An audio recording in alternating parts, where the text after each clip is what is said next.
आज की कहानी है 5 दोस्तों की जो एक ट्रिप पर निकले थे, लेकिन रास्ते में उन्हें एक ऐसा घर मिल जाता है जहां हर रात मौत आती है और हर सुबह वही लोग दोबारा जिंदा हो जाते हैं। एक डरावना लूप जो 13 रातों तक चलता है। हर दिन एक नई मौत, हर रात एक नया डर। क्या वो इस भयानक चक्रव्यूह से बाहर निकल पाएंगे या हमेशा के लिए इसी मौत के खेल में फंसे रह जाएंगे? चलिए जानते हैं इस रहस्य से भरी कहानी को। कहानी की शुरुआत होती है हाईवे से एक कार को दिखाते हुए जो पहाड़ों के बीचों बीच है। क्लोवर और उसके दोस्त 2 हफ्तों की रोड ट्रिप के बाद लौट रहे हैं, लेकिन रास्ते में वे एक खास जगह रुकते हैं, वहीं जहां 1 साल पहले क्लोवर की बहन आखिरी बार दिखी थी। उसी स्टोर के बाहर बनाया गया वो वीडियो जो अब रहस्य बन चुका है। ग्रुप में एक लड़की मेगन स्पिरिट गेम्स की दीवानी थी। उसने वहाँ आत्मा से संपर्क करने की कोशिश की। सबने साथ दिया। माहौल अजीब होता चला गया और तभी एक मिनी बस वहाँ आ जाती है और वो सब डर जाते हैं। क्लोवर स्टोर के अंदर गई और काउंटर पर अपनी बहन की फोटो दिखाकर पूछा, क्या आपने इसे देखा है? दुकानदार ने पहले इनकार किया, फिर बोला कि ये लड़की तो लापता है। क्लोवर चौंक गई और कहने लगी, तुम्हें कैसे पता? दुकानदार ने बताया कि हाल ही में कई लोग इसी तरह गायब हुए रिश्तेदारों की तलाश में आए हैं और सबका लिंक ग्लोर वैली से है। क्लोवर को जैसे उम्मीद की एक किरण मिल गई। वो भागकर बाहर गई और सभी दोस्त ग्लोर वैली की ओर निकल पड़े। थोड़ी देर में तेज बारिश होने लगी। ड्राइवर रास्ता बदलता रहा, लेकिन पहाड़ी इलाका पार नहीं कर पाया। माहौल तनाव भरा हो गया। तभी सामने का रास्ता अचानक खुल जाता है। पीछे बारिश हो रही थी, लेकिन आगे साफ आसमान, जैसे कोई अदृश्य दीवार दोनों हिस्सों को अलग कर रही हो। लॉन में कब्रें देखकर मेगन घबरा गई, लेकिन बाकी दोस्त चुपचाप उस पुराने लकड़ी के बंगले की ओर बढ़ गए। सिर्फ क्लोवर पीछे रुक गई। क्लोवर को बारिश कुछ अजीब सी लगी। उसने हाथ बढ़ाकर जांचा। पानी तो आम था, पर मन में शक बना रहा। तभी धुंध में एक परछाई नजर आई और वो बिना सोचे दौड़ पड़ी। उसका बॉयफ्रेंड मैक्स पीछे चिल्लाता हुआ भागा। इधर बंगले के अंदर पहुंचे बाकी दोस्तों को भी माहौल अजीब लगा। हॉल में एक बड़ा सैंड टाइमर रखा था। नीना को एक रजिस्ट्रेशन बुक मिली, जिसमें उसने जैसे ही पन्ने पलटे बार बार क्लोवर की बहन का नाम लिखा हुआ मिला। मेगन बाथरूम की ओर गई। आईना धूल से ढका था, नल सूखा, जैसे बरसों से कोई वहाँ आया ही नहीं। सैम शूटिंग का दीवाना था, हर पल रिकॉर्ड कर रहा था, लेकिन जैसे ही वो एक कमरे में गया, दीवार पर लापता लोगों की तस्वीरें दिखीं। उनमें क्लोवर की बहन भी थी। इधर क्लोवर बारिश में बहन को खोजती रही, लेकिन अचानक मैक्स ने आकर उसे खींच लिया। वापस आकर सभी ने अपने अजीब अनुभव शेयर किए। क्लोवर ने कहा उसे बारिश में अपनी बहन की आवाजें सुनाई दी थी। तभी नीना ने देखा कि सैंड टाइमर खुद दोबारा चलने लगा, बिना किसी के छुए। उसी वक्त बाहर इंजन की तेज आवाज आई। सब बाहर भागे। उनकी कार किसी ने बारिश की ओर ले जा रखी थी और ड्राइवर बस चुप बैठा था। घबराकर सब वापस बंगले में लौटे। मैक्स ने मदद के लिए फोन निकालने की कोशिश की, लेकिन किसी का भी नेटवर्क काम नहीं कर रहा था। क्लोवर और कुछ दोस्तों ने लैंडलाइन ढूंढने का फैसला किया। मोबाइल की फ्लैशलाइट लेकर वे बेसमेंट में उतरे। वहाँ मैक्स ने देखा दीवारों पर अजीब सी खिड़कियाँ थीं। तभी क्लोवर की आवाज आई। उसे फोन मिल गया था, लेकिन बार बार कोशिश करने पर भी वह काम नहीं कर रहा था। इधर मेगन को एक पुराना वॉकी टॉकी मिल गया। ऊपर सैम और नीना को एक दरवाजे के अचानक जोर से बंद होने की आवाज सुनाई दी। मैक्स वहाँ देखने गया, लेकिन लौटा नहीं। नीना को शक हुआ। वो धीरे धीरे कॉरिडोर पार करने लगी। तभी एक परछाई दिखी। लाइट ऑन की तो सैम की लाश सामने थी। नीचे मौजूद दोस्तों को भी अजीब आवाजें आईं। जब तक वो ऊपर पहुँचे, नीना भी खून से लथपथ पड़ी थी। मैक्स ने बताया एक नकाबपोश कातिल घर में है। सब छुप गए। जैसे ही कदमों की आहट पास आई, मैक्स ने स्टूल उठाकर किलर पर वार किया, पर उस पर कोई असर ही नहीं हुआ। किलर ने पलटते ही मैक्स को चाकू मार दिया और वो वहीं गिर पड़ा। मेगन अलमारी में छुपी कांप रही थी। उसकी आंखों के सामने ही किलर धीरे धीरे दरवाजे तक आ पहुंचा और मेगन को अलमारी से बाहर निकालकर मरने लगा। उधर क्लोवर दरवाजे के पीछे छिपी थी। उसने हिम्मत कर टेबल से चाकू उठाया और हमला किया, लेकिन किलर पर कोई असर नहीं हुआ। क्लोवर समझ गई कि लड़ना बेकार है। वो भागी और सीधे जंगल की ओर दौड़ पड़ी। धुंध में उसे कोई जाना पहचाना नजर आया, लेकिन वो कुछ समझ पाती उससे पहले क्लोवर को पेट में चाकू मार दिया गया और उसके साथ ही बाकी सभी की भी मौत हो गई। लेकिन तभी सैंड टाइमर फिर से घूमने लगा और सब उसी पल पर लौट आए जब उन्होंने घर में कदम रखा था। इस बार फर्क ये था कि सबको अपनी मौतें याद थीं और दीवार पर अब उनकी भी तस्वीरें टंगी थीं। डर चरम पर था। क्या कोई अनजानी ताकत उन्हें फंसा रही है? सैम बोला, अब तो बस गाड़ी लेकर यहाँ से निकलना है। नीना ने सबको रोका और कहा, मामला इतना सीधा नहीं है। उसे वो रजिस्टर याद आया जिसमें एक ही नाम कई बार लिखा था, यानी ये सब पहले भी कई बार हो चुका है। तभी बाहर जोर जोर से दरवाजा पीटे जाने की आवाज आई। सब धीरे से बढ़े तो देखा मेन गेट अपने आप खुल और बंद हो रहा था। सैम और मैक्स ने मिलकर उसे जबरन बंद किया। उधर की सैंड टाइमर फिर से चल पड़ा। मेगन का चेहरा सफेद पड़ गया। वो बाकी सबसे ज्यादा महसूस कर पा रही थी। मेगन को महसूस हो रहा था कि कुछ बहुत बुरा होने वाला है। तभी उसका शरीर अजीब तरीके से मरोड़ने लगा। ऊपर का बल्ब तेज आवाज के साथ फटा और मेगन गायब हो गई। सबने मिलकर उसे ढूंढा तो वो हवा में लटकी मिली। उसका चेहरा बिल्कुल सूखा और बेजान था, जैसे कोई पुरानी फोटो। मुंह से अजीब आवाजें आ रही थीं, जैसे कई आत्माएं एक साथ बोल रही हों। अचानक एक चीख गूंजी। मेगन बोली, उसे मत आने दो, और फिर उसकी गर्दन मुड़ गई। वह जमीन पर गिरते ही मर गई। डर सबके चेहरे पर साफ था। क्या उन्हें फिर से मरना होगा? तभी दरवाजे पर जोरदार दस्तक हुई। क्लोवर का चेहरा सख्त हो गया। वो जानती थी ये उसकी बहन की आवाज थी। सबको शक था, लेकिन मैक्स ने रोकने की कोशिश नहीं की। क्लोवर ने दरवाजा खोल दिया। बाहर कोई नहीं था।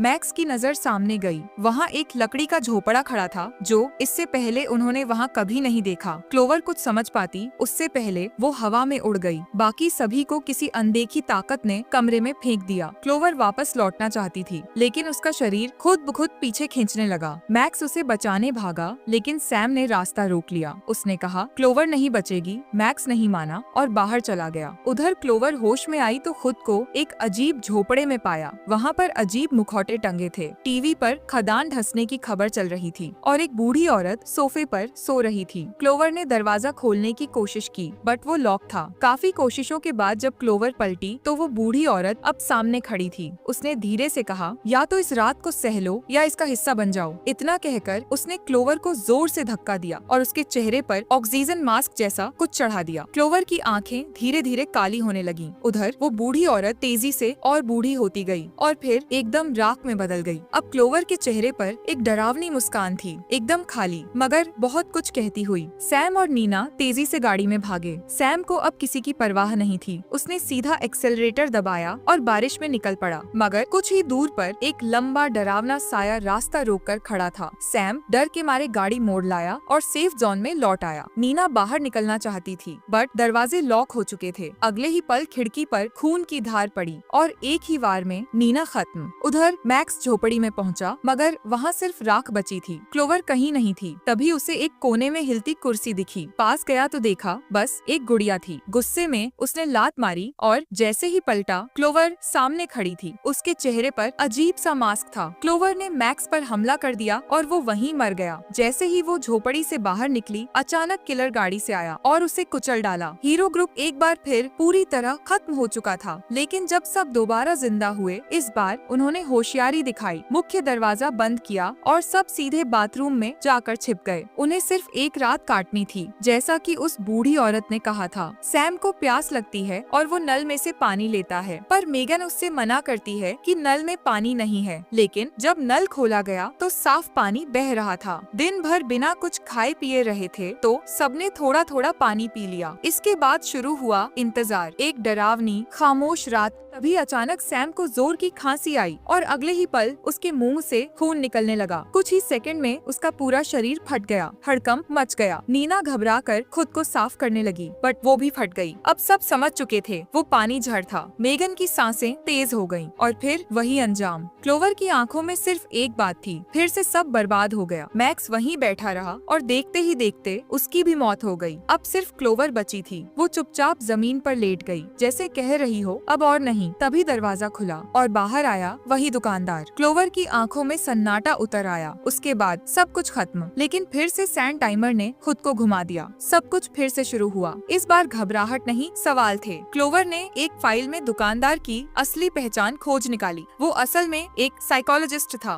बाकियों को भी एक बड़ा सच पता चला। यह इलाका एक बार एक खुशहाल कस्बा था, लेकिन एक खदान हादसे में सब कुछ दब गया और 1000 से ज्यादा लोग मारे गए। रेस्क्यू टीम उनको बचाने आती है, जिसमें एक साइकोलॉजिस्ट भी शामिल था। मैक्स को अब सारी कड़ियां जुड़ती हुई दिखी। तभी तो बेसमेंट में वो खिड़की दिखी थी। नीना जैसे ही एक दरवाजा खोलती है, सामने एक सुरंग होती है, लेकिन ठंडी हवा के झोंके से घबराकर वो तुरंत दरवाजा बंद कर देती है। दूसरी तरफ सैम को एक पुराना वीडियो टेप बॉक्स मिलता है, जिसमें उस साइकोलॉजिस्ट के खतरनाक एक्सपेरिमेंट्स रिकॉर्ड थे। वो किसी बचे हुए इंसान को बंद कमरे में रखकर उसके मन से डर का खेल खेल रहा था। वो कैदी धीरे धीरे अपनी इंसानियत खोता गया और 13 दिन में एक भयानक रूप में बदल गया। वीडियो देखने के बाद सब समझ गए, यही तो हमारे साथ हो रहा है। तभी क्लोवर को एक तरकीब सूझती है। भागने के बजाय अब वक्त है उस साइकोलॉजिस्ट को खत्म करने का। अचानक स्टोर के अंदर से एक धीमी आवाज आती है। वही साइकोलॉजिस्ट था। कह रहा था, अगर मुझसे मिलना है तो अकेले जंगल में आओ। क्लोवर बिना रुके उसकी ओर दौड़ पड़ी। बाकी सब भी क्लोवर के पीछे जाना चाहते थे, मगर सैम ने रास्ता रोक लिया। उसने सिर्फ क्लोवर को बुलाया है, लेकिन मैक्स ने उसकी बात अनसुनी कर दी। अगर मरना ही है तो कोशिश करके मरेंगे, कहकर वह मेगन को लेकर बाहर निकल पड़ा। सैम कुछ कह पाता इससे पहले नीना ने लोहे की छड़ सीने में घुसेड़ दी। मैक्स ने बस सिर हिलाया और दोनों निकल गए। दूसरी ओर क्लोवर अब गहरे अंधेरे जंगल में थी। तभी वह एक खतरनाक जाल में फंस गई। क्लोवर के पैर में फंदा बुरी तरह ढंसा था, जो एक भारी जंजीर से बंधा था। अगले ही पल कोई रहस्यमयी ताकत उसे अंधेरे में घसीटने लगी। घर के अंदर सैम और नीना फिर आमने सामने थे, लेकिन तभी किलर आता है और दोनों की जान ले लेता है। उधर मैक्स और मेगन जंगल में आगे बढ़ते हैं। अचानक पीछे हलचल होती है तो दोनों पेड़ के पीछे छिप जाते हैं। तभी मेगन के हाथ पर ऊपर से कुछ गीला सा टपकता है। जैसे ही वे ऊपर देखते हैं, एक डरावना राक्षस उन पर हमला कर देता है। दोनों बुरी तरह घबरा कर वहाँ से भाग जाते हैं। भागते हुए मेगन का पैर फिसलता है और वह एक कांच की छत पर जा गिरती है। जरा सी हलचल और कांच टूट सकता था। मैक्स ने उसे बचाने के लिए हाथ बढ़ाया, लेकिन तभी वो शैतान वहाँ आ पहुँचता है और कांच तोड़कर उसे नीचे गिरा देता है। मैक्स अपनी आंखों से देखता है कि वह मेगन को घसीटकर एक कमरे में ले गया। दूसरी ओर क्लोवर अब भी जंगल में जिंदा थी। मैक्स ने उसे खोज निकाला और फंदे से छुड़ाने ही वाला था कि तभी अंधेरे से एक डरावनी शैतान सामने आ गई। मैक्स तेजी से फंदा शैतान के सिर पर डाल देता है, लेकिन तभी क्लोवर की आंखों में अजीब सी लाल चमक आ जाती है। वो पहचान लेती है कि ये तो उसकी छोटी बहन है। दोनों किसी तरह बचकर एक पुराने बैरिकेड में छिप जाते हैं। क्लोवर का दिल अब भी तेजी से धड़क रहा था। वो फिर नाकाम रहे, क्योंकि असली साइकोलॉजिस्ट अब तक सामने नहीं आया था। अब उनके तीनों दोस्त मारे जा चुके थे। क्लोवर ने ठान लिया था कि अब सब फिर से शुरू करना होगा। वो टूटा हुआ शीशा उठाती है, मैक्स को देती है और कहती है, मार दो मुझे। मैक्स भारी दिल से क्लोवर की बात मानता है और उसकी जान ले लेता है, लेकिन तभी वो देखता है राक्षस पास आ चुकी है। वो भागने लगता है, लेकिन रास्ते में बारिश की कुछ बूंदें उसके मुंह में चली जाती हैं और अगले ही पल उसका शरीर फट जाता है, जैसे खून से भरा गुब्बारा। अब तो बारिश भी मौत बन चुकी थी। पर कहानी यही नहीं रुकी। मरने के बाद सब फिर लौटते हैं। इस बार डर के साथ समझ भी साथ थी, लेकिन तभी सैम की पीठ पर एक अजीब उभरा निशान दिखता है। सभी सन्न रह जाते हैं। क्लोवर दौड़कर रजिस्टर तक पहुंचती है। उसमें लिखा था, 13 रातें बीत चुकी हैं, अब बस एक आखिरी मौका बचा है। अगर इस बार भी नाकाम रहे तो वे हमेशा के लिए राक्षस बन जाएंगे। सबको याद था कि वे सिर्फ 4 बार मरे हैं, यानी कुछ हिस्सा भुला दिया गया है। तभी सैम को कुछ याद आता और वो अपना फोन निकालता है। उसमें उनकी हर मौत की रिकॉर्डिंग होती है। हर एक मौत अलग और बेहद दर्दनाक थी। आखिरी वीडियो में दिखता है वही साइकोलॉजिस्ट, जो इधर उधर नजरें घुमाकर एक छिपे हुए दरवाजे से बनी सुरंग में घुस जाता है।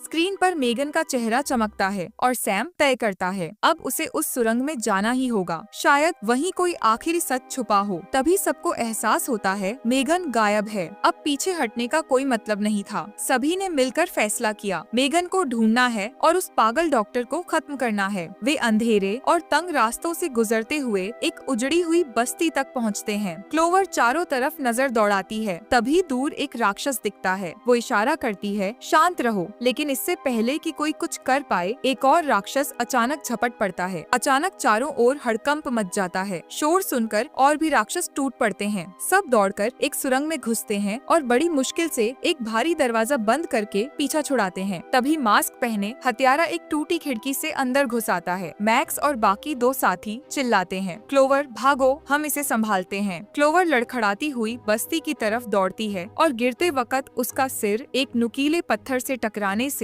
बाल बाल बचता है। जैसे ही वो संभलती है, सामने उसकी वही बहन खड़ी होती है जो अब एक राक्षस में बदल चुकी थी। क्लोवर अपनी बहन को पहचान जाती है और उसे याद दिलाने की कोशिश करती है, लेकिन जब कोई असर नहीं होता तो मजबूरन उसे धक्का देती है। शैतान बहन उसी पत्थर पर गिरती है और दम तोड़ देती है। दूसरी ओर मैक्स और उसके साथी मिलकर मास्क वाले कातिल से भिड़ते हैं और टीम वर्क से उसे खत्म कर देते हैं। इधर क्लोवर कई राक्षसों से बचते बचाते आखिरकार उस जगह पहुंचती है जहां मेगन को कैद किया गया था। वह एक एक्सपेरिमेंट रूम में बंद थी और उसके सामने एक और राक्षस खड़ा था। साफ था कि पागल डॉक्टर अब भी उसके डर को और भड़काना चाहता था। क्लोवर रास्ता तलाशते हुए एक कमरे में पहुंचती है। ये सीसीटीवी कंट्रोल रूम था। टेबल पर उसकी खुद की फाइलें पड़ी थीं। तभी वह मानसिक डॉक्टर भीतर आता है। मुस्कुराकर कहता है, यहाँ का हर डर, हर राक्षस, सब मैंने बनाए हैं। जो लोग आपदा में मरे, उन्हीं की ऊर्जा से मैंने इस दुनिया को एक खौफनाक नाइटमेयर बना दिया है। वो इत्मीनान से अपना कॉफी मग टेबल पर रखता है। उसे अंदाजा नहीं था कि ऊपर पाइप से पानी टपक रहा है। क्लोवर चुपचाप मग को बूंदों के ठीक नीचे खिसका देती है। कुछ देर बाद डॉक्टर मग उठाकर कॉफी पीता है, लेकिन अचानक अजीब महसूस करता है। क्लोवर को इसी पल का इंतजार था। वो झट से दोनों हाथों से उसे धक्का देती है। डॉक्टर का शरीर एक झटके में फटता है और खून चारों तरफ फैल जाता है। क्लोवर झुककर उसी खून में से लैब की चाबी निकालती है। वो दौड़कर लैब का दरवाजा खोलती है और ऐन वक्त पर मेगन को बचा लेती है। जब एक राक्षस हमला करने ही वाला होता है, दोनों मिलकर दरवाजा बंद कर देते हैं। उधर मैक्स और बाकी बचे साथी अब भी राक्षसों से बचते हुए उस जगह की उलझी गलियों में भाग रहे थे। शुक्र था ये जगह काफी पेचीदा थी। सबने पूरी ताकत से दौड़ लगाई और आखिरकार वे बाहर निकलने में कामयाब हो गए। ठीक उसी पल किलिंग टाइम खत्म हुआ और सूरज की पहली किरण उनके चेहरों पर आ पड़ी। पहाड़ों पर गिरी बारिश सूखने लगी, यानी श्राप अब टूट चुका था। सब थके हुए जमीन पर बैठ गए, फिर चुपचाप गाड़ी में सवार होकर वहाँ से निकल गए। मगर किसी को ये नहीं पता था, जैसे ही वो उस जगह से बाहर निकले, उनकी परछाइयाँ दोबारा एक मॉनिटर स्क्रीन पर दिखाई दी। और यहीं ये मूवी खत्म हो जाती है।